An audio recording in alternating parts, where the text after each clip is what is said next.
આજે તો અમારા ગામમાં નીકળી ગઈ તિરંગા રેલી અને મારી ઉપર રાય ઉડીને આવી ગઈ. તો જય માતાજી. સવારમાં બાનન દાદાને આરતી ઉતારવાની હતી એટલે એ બે જણાએ આરતી ઉતારી નાખીને મારો પગ લીલો થઈ ગયો હતો, કારણ કે મને વાગ્યું હતું ટેબલ. પછી તો સરસ મજાની રેલી નીકળી ગઈ અને અમે બધા બહાર જોવા માટે નીકળી ગયા. ત્યાં તો બપોરે કેવલ કે મારે સાબુદાણાના ગાંઠિયા ખાવા છે, મને તળી દે છે. પછી મેં ગાંઠિયા તળી દીધા. ત્યાં આ બાજુ તથ્યભાઈ આવી ગયા મામાની ઘરેથી અને રાહુલ એને લઈને આવ્યો હતો. પછી તો 5 વાગે ઉઠ્યા અને તીર્થને તથ્ય બે દાદા પાસે બેસી ગયા અને દાદા પાનું કાઢતા હતા તો એને મજા આવતી હતી.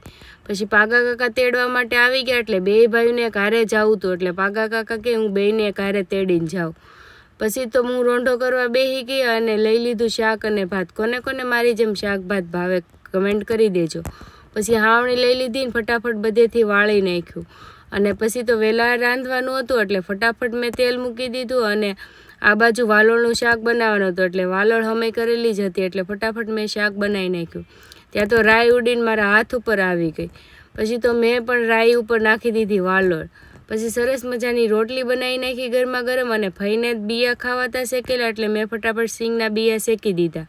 અને આ બાજુ બા દાદા છે ને બે રામાયણ તો નહોતા જોતા, બે માથાકૂટ કરતા હતા બોલો. અને આ બાજુ રામાયણ ટીવી ઉપર એકલી ચાલતી હતી.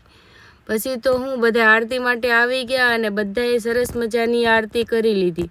અને આ બાજુ આજે ભાઈ ભાભીનો વારો હતો એટલે એ બે જણા આરતી કરતા હતા ને અમે તાળીઓ વગાડીને આરતીનો સાથ પૂરતા હતા. તો કોને કોને આરતીમાં જવું ગમે અને આરતી ગાવી ગમે એ કમેન્ટ કરતા જાજો પાછા. પછી તો અમે બધાએ બેસી ગયા આરતીમાં અને બધાએ તાળીઓ વગાડતા હતા અને અમારા નાના નાના ટેણીયા પણ હારવાર તાળીઓ વગાડતા હતા.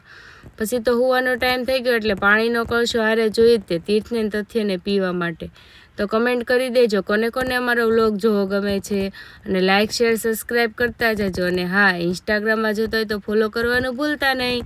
આવજો. જય શ્રી કૃષ્ણ.